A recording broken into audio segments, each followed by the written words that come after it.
hamster wheel and into balanced living with Dr. Marissa. Promise you joy in the mystery. Dr. Marissa, also known as the Asian Oprah. Her mission, to be a beneficial presence on the planet. Her purpose, to be your personal advocate to live, laugh, love, learn. Her life motto, don't die wondering. Take back your life with Dr. Marissa Pay.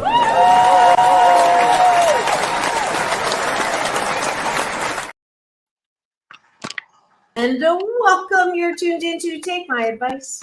I'm not using it. Get balanced with Dr. Marissa, the morning show here on KCAA, NBC News, CNBC News, and NBC Sports Radio Station, AM 1050, FM 106.5, streaming everywhere. iHeartRadio, Spotify, Stitcher, iTunes, TuneIn, Audible, Amazon Music, Tiki Live, Rumble, Podchaser, Streaker, Spreaker, and more. Why so many places? Because I want to maximize my splatter zone for more hope and happiness. So on this show, there's no gossip, no scandal, and no K words. No Kanye talk, formerly or now.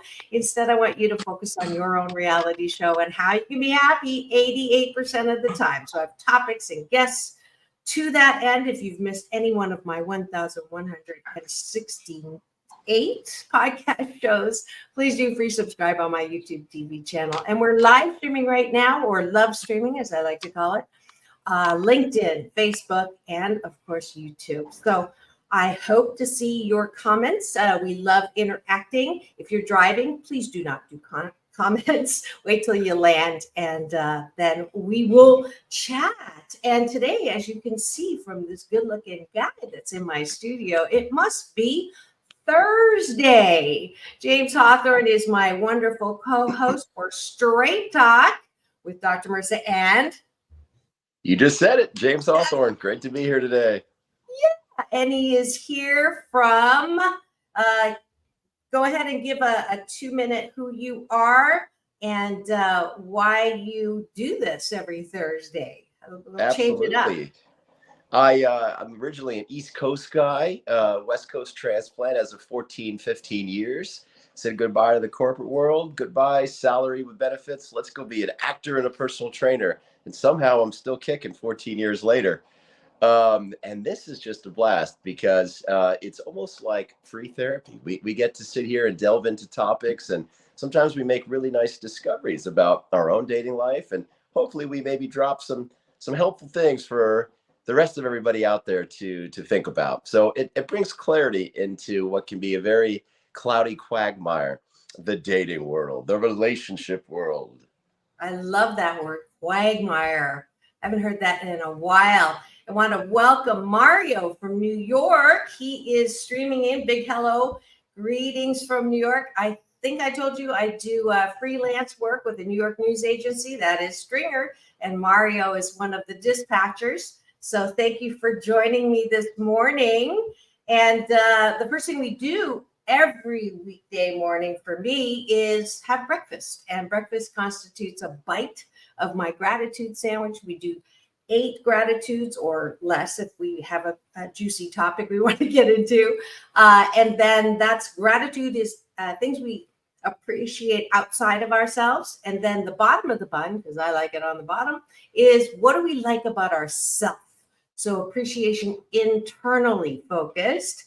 That way you're going to sandwich your day in the most positive way instead of talking about all the bad things that are going on around the world, which is why CNN stands for constantly negative news. You'll notice that we do not talk about the headlines here because there's plenty of places if you want to hear that negative stuff, go ahead and tune in there. We want to balance out all that negative stuff with some positive stuff. So, James, what are you grateful for this morning? I'm looking at my adorable, cute dog cuddled up on the couch. I'm grateful for him being a great cuddler. And then secondly, for him being so patient while I do things like this. When he was a puppy, he'd be all up in my business. And he just learned, okay, this is my sleepy time. And I'm grateful for his intelligence and his grace, characteristics that not all dogs necessarily have. Makes my life easy and wonderful. Awesome. I joke all the time because I every time there's a dog and I feel good when they come up to me in the elevator or whatever, and the owner says, wow, usually my dog is not that friendly. And so some people call me the dog baby whisperer because I also do that with babies. I get that from my dad. My Chinese dad that's in heaven now, but he had that effect as well. So I'm grateful that my grand dog son, Pablo, the Frenchie that snores on the show with guests, is coming down for a visit for Memorial Day. So my daughter and her boyfriend was her boyfriend's dog. It's now their dog. So I'm a grand dog ma. There you go. There you go. Yeah. I'm grateful for really bougie coffee. I once a month I get is it once a month or once a quarter? It's not that often. I get a bag of really bougie single origin coffee, and I really look forward to it because there's just nothing from the grocery store that I can get that matches that. So it's like a really nice treat.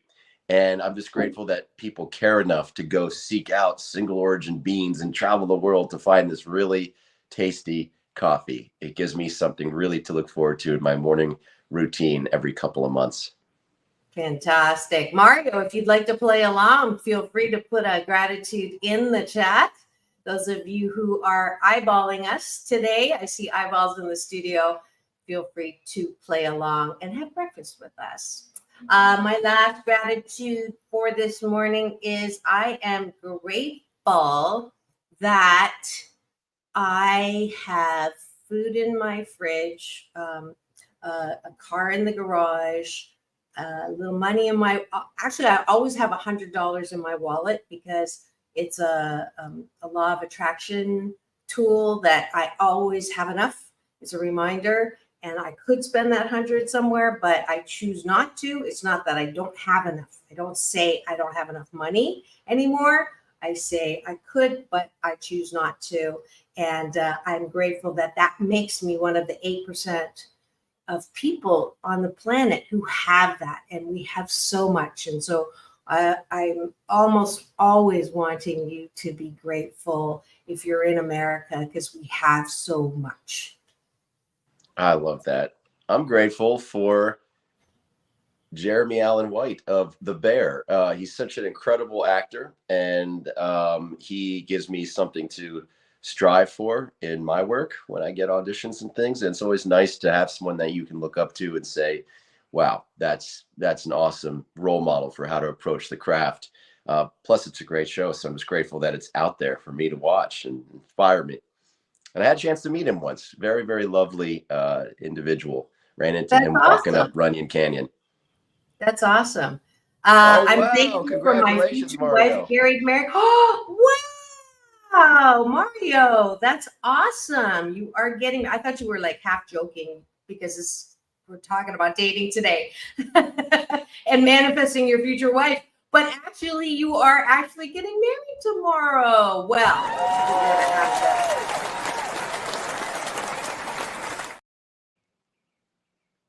that's awesome. As of 10 a.m. tomorrow, Mario, you will officially be out of the dating pool. Yes.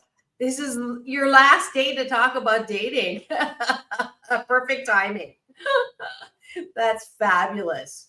My final gratitude is that the planets did not crash into each other last night, and we're alive today. Another day to hug, hold, innovate, create, respect, love, laugh, my favorite sound. And that is my first appreciation. I like that I'm able to laugh often and much. And that is the definition of success from Ralph Waldo Emerson. So I take that, I resemble that saying for success. What do you appreciate about yourself? Mine's actually somewhat similar. I'm glad that I learned not to take myself so darn seriously. I used to. And it's good to hold yourself to high standards and to strive for things. But it's also good to laugh at yourself when you fall flat on your face along the way. And it also, I think, gives me it allows me to give other people grace when they stumble, and I like being able to encourage other people to laugh at their stumbles along the way, because it makes the journey much more enjoyable, since the destination ain't necessarily guaranteed. Yes, yes. And Mario followed that up with he's happy to be out of the dating pool or getting out. So you can definitely do the first half of the show. We talk about the reality of dating and maybe some of the things that we don't like. So you can definitely chime in for that one. I appreciate that I have begun to really understand how important it is that I value myself, both in terms of, what I do. I have 8 jobs, and recently I was asked to speak somewhere, and I had actually asked to speak on that stage, and so when they said yes, I was a little like hesitant. Should I ask for, if there's a budget or not? Because, they're providing this giant stage. And I thought, you know what? I am a motivational speaker, and before COVID, we were making quite a bit more money. These days, it's tougher. So I just put out there, hey, if there is a budget, if there is an honorarium, would love to have some of that for my nonprofit, 8 Ways to Happiness, that helps kids, teens, and young adults who are temporarily not claiming their birthright to happiness. And they came back and said, yes, we'd love to give you some money for your nonprofit. I was like, it really, I think especially entrepreneurs, when you're starting your own business, or I'm not starting, but there's always that, am I worthy? I think the 7 out of 10 of us who've had trauma, being told we're not good enough, asking for money that way is sometimes not easy. So I appreciate that I'm getting better at that. I love that. Yeah, I love that. You have to be able to ask for things. And a lot of times people are happy to help because it makes them feel good too. Yeah, so, exactly. I like that. Speaking of things that I'm gradually learning over time, I'm glad that I like that I'm becoming more patient, both with myself. I've always been pretty patient with other people, but I'm learning patience with myself and patience with things that used to just drive me nuts, like the way people drive in traffic, dealing with technology, and it would get me all wound up. And I'm glad that I've learned to just goose fraba, in the words of that movie Anger Management. It's kept me at a much more even keel, this whole patience thing. So I like that I've taken the time to become more patient, and I'm also grateful for Lexapro. For what? Lexapro. Oh, that also helps with not getting all wound up and keeping an even keel, at least for me.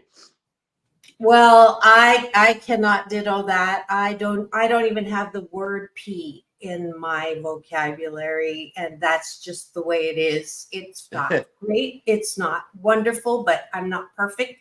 I own it, and it's just makes me laugh now when people say, thank you for being patient.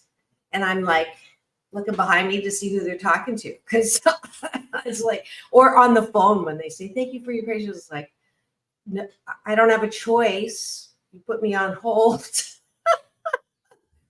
Anyways, that's my little pet peeve. How you have those 2 P words, just not the patience. All right.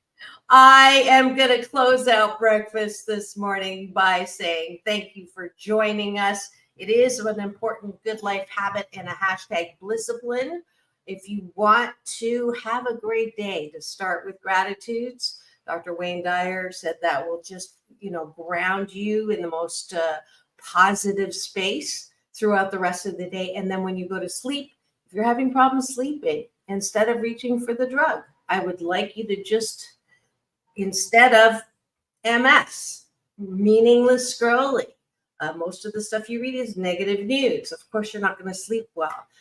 Instead of mulling over all the bad things, or you didn't get done, or who done you wrong, if you do the appreciation of yourself, I promise you will sleep better, which is one of those leading problems that Americans seem to be having. So I would like to thank you for joining us for breakfast. And if you do this for the next 28 consecutive days, you will sandwich your day in the most positive way.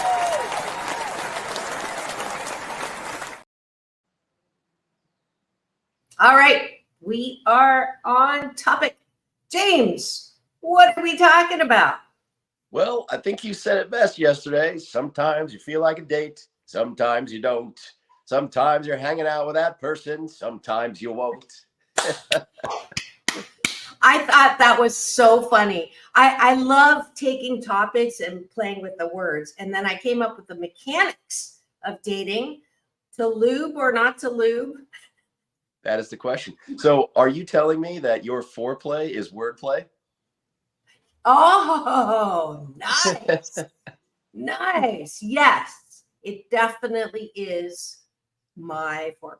You Love see, playing the bougie coffee really helps with the witticisms in the morning.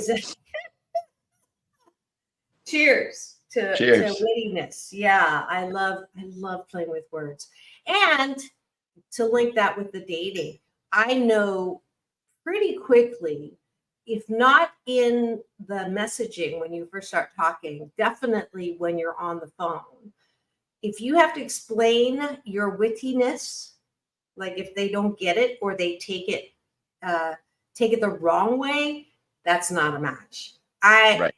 And that is one of my deal breakers.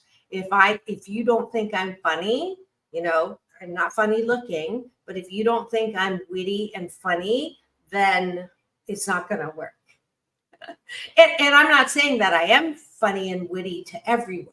Let's humble myself here. But that's a point of matching, when someone gets your sense of humor.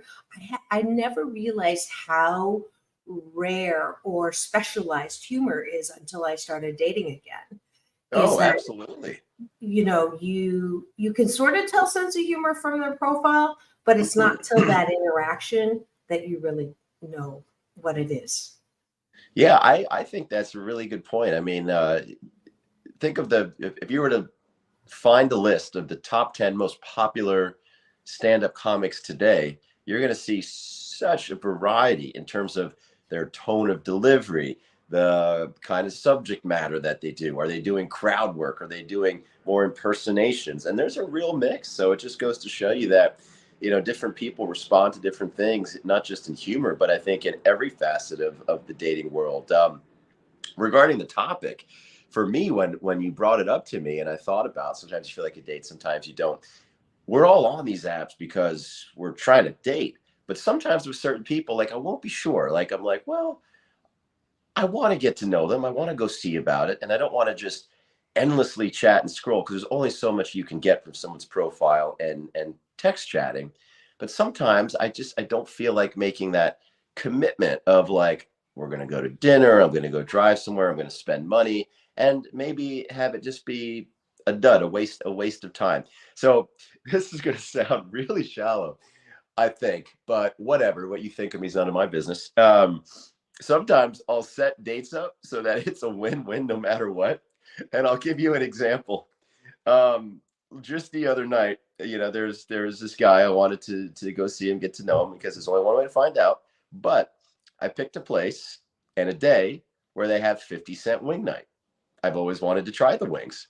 And at 50 cents a wing, I'm not going to spend too much. And prior to that, they have an oyster happy hour. And I love oysters. And they're also an aphrodisiac. So if I do like them and the date's going well, I got those aphrodisiac oysters in my system. So I'm like, all right, I'm going to have oysters. I'm going to have wings. And the trifecta on this is they have the Dodgers game on. So if he's boring, I can catch glances at the game. So I'm thinking, all right, I'll go on a date because there's nothing to lose here. I'm going to get some good oysters, some cheap wings, and the game will be on. So I don't know if that sounds terrible, but hey, at least I said yes to the date. So I guess, he's happy about that, and I'm happy with it.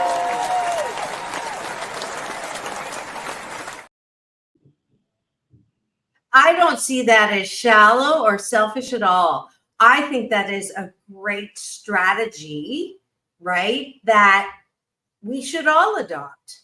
You know, are Really? you going somewhere that you would actually enjoy going? I did the same thing, but I didn't realize it until you just said that. There was a restaurant that I wanted to go to in Santa Monica, and the guy, I know this is going to sound stupid, but everybody's telling me that it should have been a red flag to me that he didn't have a car. But he said to me, I don't have a car by choice. I'm independently wealthy. And if I will always pick up the check for the meal. And I'm like, wow, okay, cool. I'll drive to Santa Monica. One of my favorite dishes is Louisiana black pepper shrimp. And you can only get it at Ivy or Ivy on the Shore. And I used to go to Ivy because it was near a consulting client of mine, Cedars. And so I would go often. I hadn't been in like 5 years. So I said, I'll do that. And then he's like, he goes, well, I don't want to have to dress up and whatever. You know, there's other more casual places. And I'm like, well, it's kind of, part of the deal. You want me to drive and, I'd like to go there. And he had a hissy. He's like, oh my God, are you a gold digger? And I'm like, I gave almost $3 million to divorce. I think that would not describe me. and he just had a hissy fit. And I'm look at him throwing out accusations, without even knowing it. To me, I know. Forget the car thing. That's the red flag. Like, whoa, Mr. Judgy. I know. But I just, I was giving him the benefit of the doubt that what he was saying was true. And, there are people who Uber everywhere because it's cheaper for them. They don't, have a. I mean, I get it. If I didn't have to go drive around for clients' auditions, I probably wouldn't have a car either. But because, when you think about it, it's just the cost of gas in California, auto insurance in California, and then to have a decent car, the car payments, let alone the frustration and aggravation of driving. You can actually save time and money by lifting and Ubering if you're not having to drive all that much. You probably end up at least breaking even, and you're just chilling in the back. You can be on your phone, knocking out emails and all of that. You just got a finger on that one. Hey, Somebody gave you a finger, not that finger, but this finger. And thank you for that. But so I gave him the benefit of the doubt, but my friends are saying, oh, that should have been a red flag that he didn't have a car. But anyways, what was the huge red flag is he said, I can't believe you would choose the place to eat over getting to meet me. And I'm like, okay. So he started getting like really mean. And so before you even sit down and meet the guy, there's a red flag. So I hung up. So then I'm telling you this part because the next guy, who was very respectful, very nice, very, he was going to drive from the valley all the way to Long Beach to meet me, which was very nice. And he said, not a problem. But then dinner wouldn't be till like 8:30. And I've been doing intermittent, so I want to eat before 8. And I said, well, why don't I have something going on with the Chinese visa. So I'm going up. So I'll meet you halfway in Santa Monica at that restaurant. And like you, the food was amazing. So no matter how the date went, the food was amazing. And I it's right on the ocean. I love it. So and the waiters were really, because that Louisiana black pepper shrimp is no longer on the menu, but only the OGs and all the long timers know about it and can ask and get it.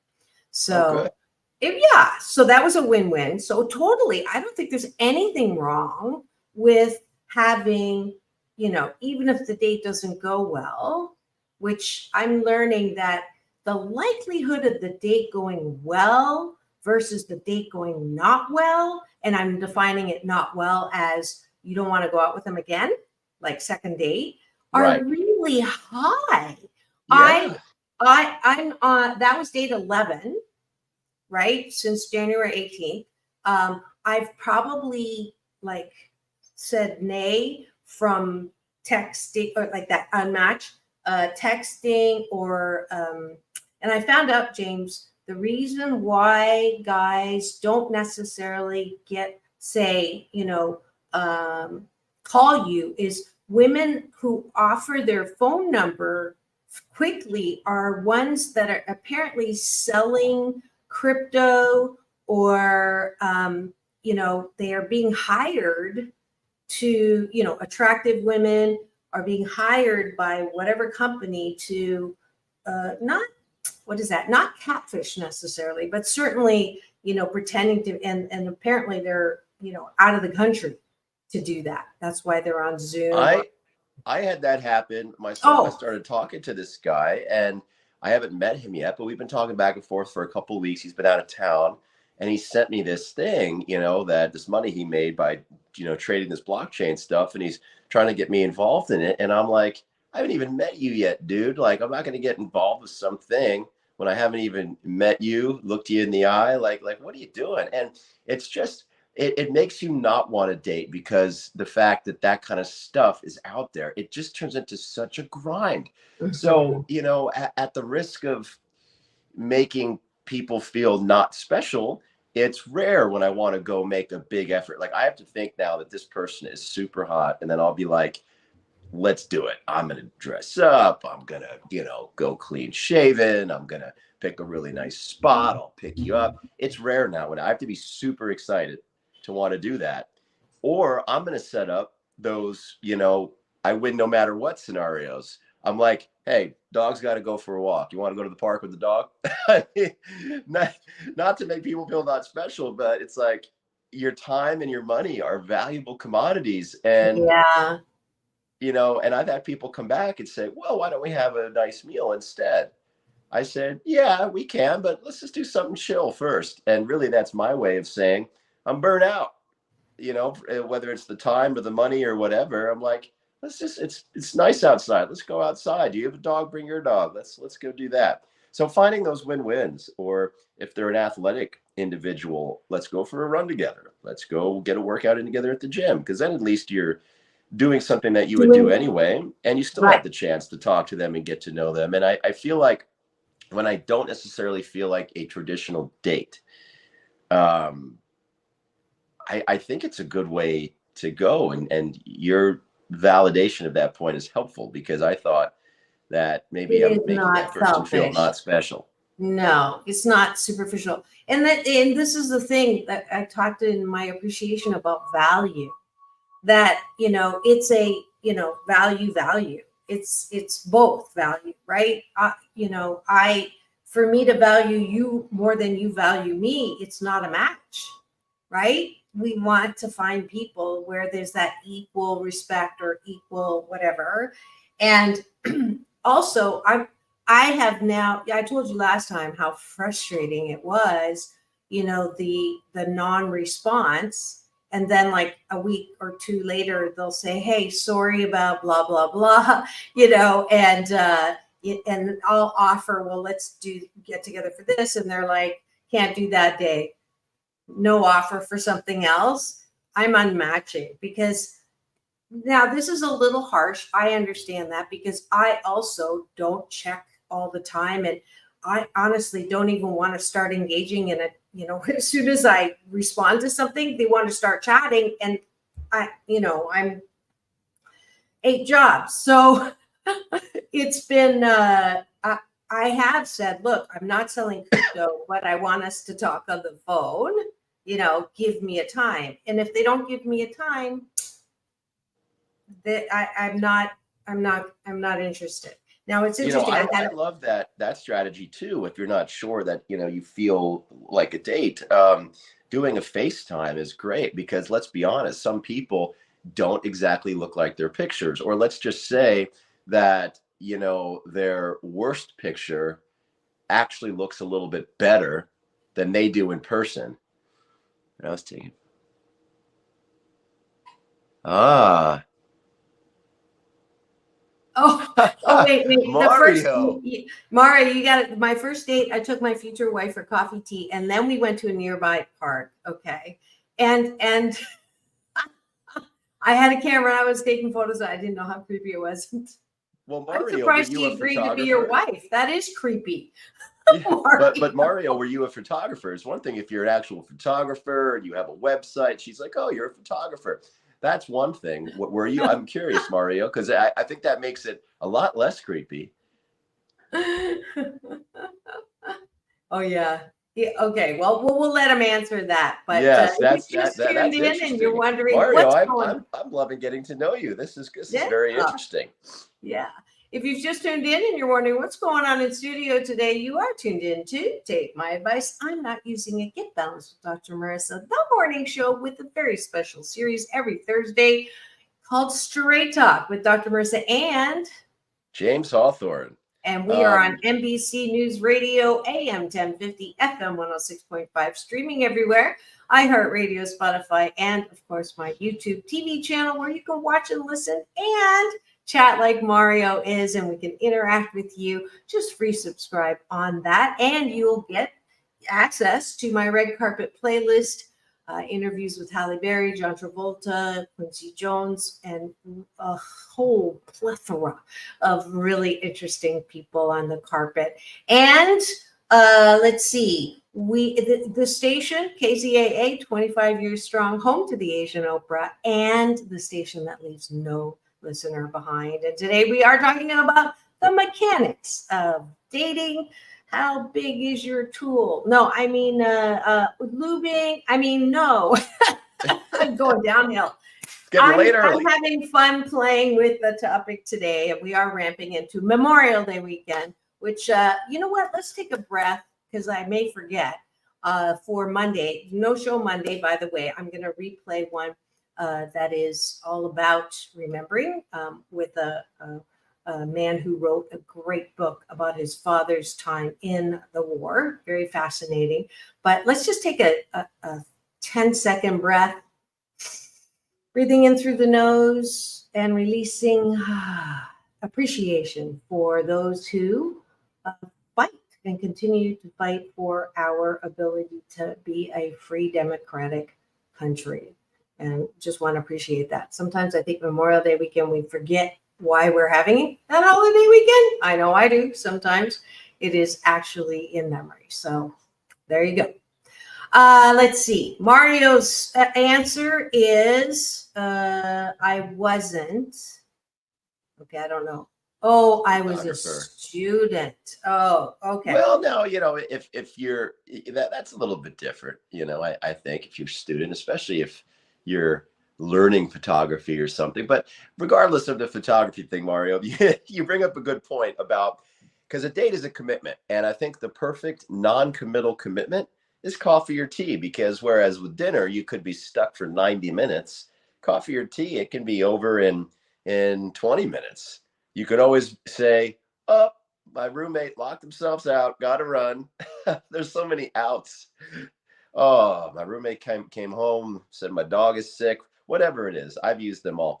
And yes, I feel bad about telling a little white lie, but time and money are precious. And if it's just really not going well, it's a lot easier to duck out of a coffee or tea than it is while you're waiting for your entree to come.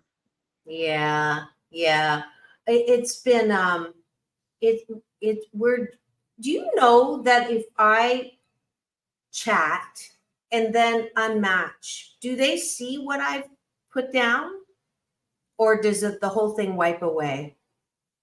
I think if you unmatch the whole conversation, if you Goes mean away. the conversation wipes away. Because I don't want them to respond. I just, I want them to see, I don't think we're a match. Right. Good luck. Right. I put that, but I put that down and then I unmatch. So they may not even be seeing that. Oh, I see what you're saying. Yeah, they might not see it. But either way, I think that's okay, because that's what, the apps are for. It allows you to escape, test, and test the waters in mass. I like that you're trying to make the gesture regardless of whether or not they see it. The other thing about dating, when you don't feel like a date, I love your phone call before, because FaceTime is, I think that's such a valuable thing. And you can derive a lot of chemistry from a FaceTime. You can't necessarily from text, but FaceTime can be the deal maker or the deal breaker as to whether you feel like that date or not. And you make sure that they actually do look like their pictures, and, you know, haven't grown a 3-foot long beard or gained 80 pounds, you know, since their last photo, whatever it might be.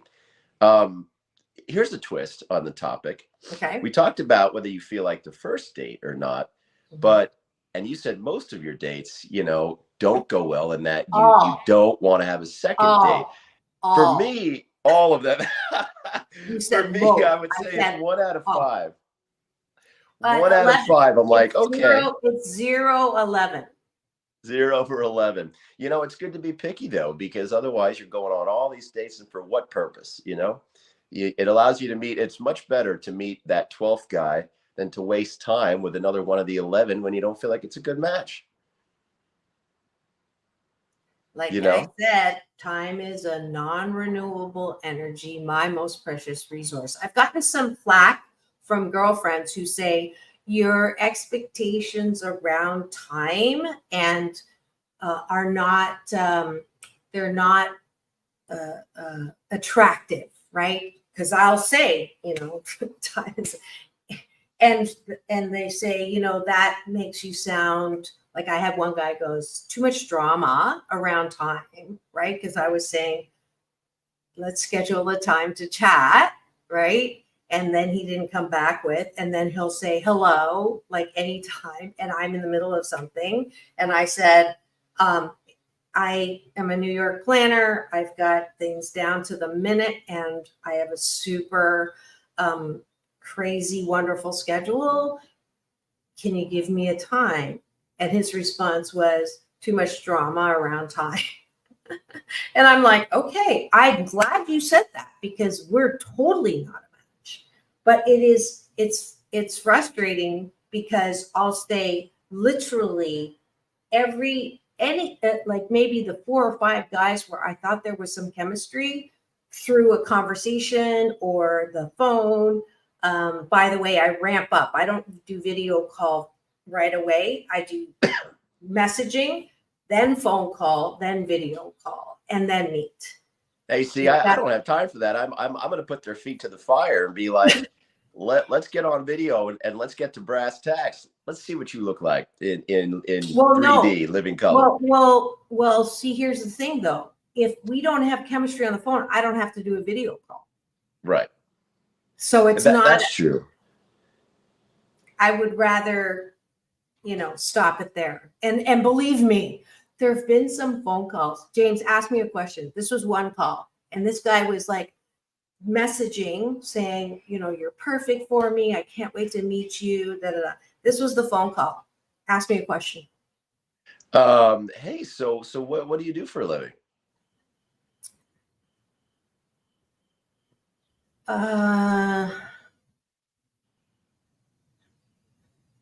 Yeah. Yeah. Good question. And that was his response to everything you asked? Everything. What did he take, a handful of Quaaludes before the call? This was a lawyer. You would expect him to be a little sharper. Correct. And then there was another one who, you know, I do like professionals. So it was another lawyer, and you know, asked how many kids I had, and come in the phone call. This is why I don't go to video call. Not only are his adult children living at home, his mother lives with him as well. Oh boy. I'm like, I don't think you should be dating. So, anyways, yeah. Where were we? I was. The call before the date. The benefits of not even making it to video chat. I can streamline just from the call. Now, and to be fair, I mean, you know, women tend to do more to get ready to you know, appear in public or on video. Men, we are, it's unfair, but we have it pretty easy. when it comes to that. When I do a video call, though, I intentionally don't do anything because I want them to see me on an average day so that if and when we do meet in person, they go, oh man, you're even better in 3 dimensions than in 2-dimensional video. I want to keep surpassing expectations. And I figure they have to like me on an average day for it to work. Mhm. And we have to have more that goes well on the call than just liking the way the other person looks. So I always like to underpromise and overdeliver when it comes to that video call. I think that's a great way to decide whether you feel like the first date. But going back to one thing I asked earlier is you're 0 for 11 on these first dates. How good does it have to go to feel like that second date for you? Because for me, it's like 1 out of 5. And there's certain things that would make me want to have a second date versus not. So I'm curious for you, what sort of bar needs to be reached for you to want to have that second date? I have a little tingly in the basement. That's a good one. That's it. Not had one tingly. Yeah. You know, if I have a tingly, it's a guaranteed second date. Now, sometimes I might not have the tingly, but I really enjoyed the conversation. There are things that I really admire or respect or am intrigued about and want to go a little deeper. Now, if I don't feel that after the second date, there isn't a third. I've had very few over the years third dates. I've had a handful of second dates. It's been a lot of 1 and 2s, Mhm. and then some dating for like a few months, you know, and the 3, 4, 5, 6, all that is just not there. But for the second date, let's say I come in hot and we do a dinner date, but I don't feel the tinglies. The second date probably won't be another dinner because time and money. So it'll be like, well, let's see how we vibe doing something that we both want to do. So maybe, you know, it's go to the beach together, or, you know, we do something athletic together, right? Then it's a little bit less of a time, money commitment. And then if I, you know, so I can do it not feeling like it's a waste. And then if I don't feel the tinglies, it's done. So for me, I think that's how I navigate whether I feel like that second date or not. So for you, is that the only criteria, the tinglies? Yeah, that's it. I like it. Simple. Well, let me back up. Let me back up here. Put the moose on the table, which is my Canadian version of talking about the elephant in the room. In that first messaging, calling, video call, drink/coffee, there's already been a bar met. So at the risk of sounding superficial, again, I don't say this because I think I'm better than anyone because I have a doctorate. It's because I want somebody who has gone through that experience. So graduate degree is my going in, right? Unless you're super, super hot, then undergrad is okay. But that's my number one, what I look at, because that's important to me. I know that limits the number, right? Sure. But I married one who I got that already. I did that once and it didn't work. So for me, I want to try something different, right? I want a man who's in a profession and or retired from a profession or a job that I am like, wow, I want to be wowed the same way that men want, or that they say they are wowed by me. I don't want that top spot. I want the man, for me, to have that level of achievement and success that I'm like, wow, right? Right. I want that. So that's 2 that sort of cut down quite a few, right? And then what I've learned from 11 dates is it's super important that they don't live really, really far, because it's, you know, it's I'm not saying they have to live in Long Beach, but the Valley is just not going to work. Right. Long a ride, right? Yes. And it's not fair for anybody. Has to right? be under an hour, I would say, Like hopefully less than that. Sure. But I mean, for the right person, I'll drive for an hour.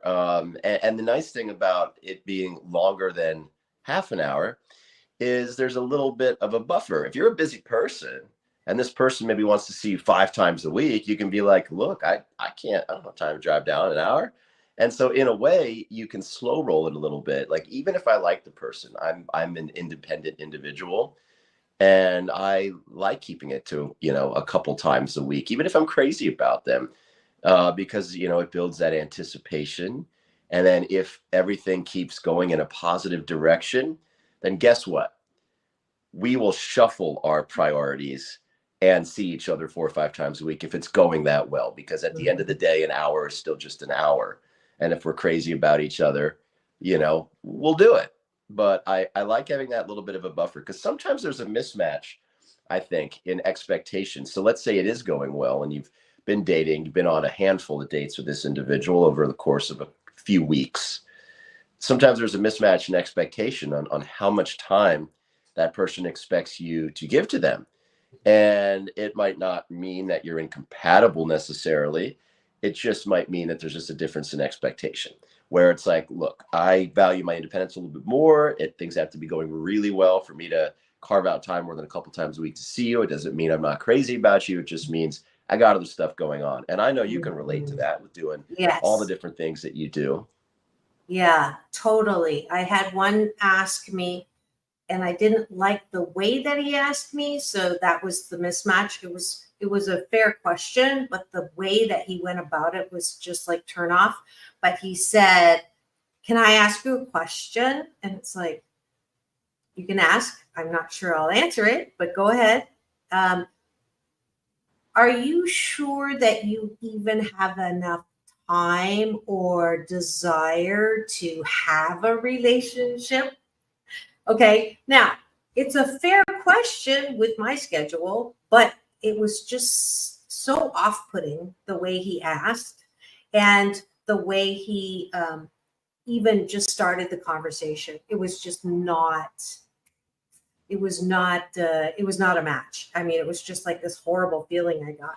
So I didn't even get him on video. Didn't want to. So it was. I just cut the conversation short and I said, good luck, but I don't think there's a match here. Yeah. But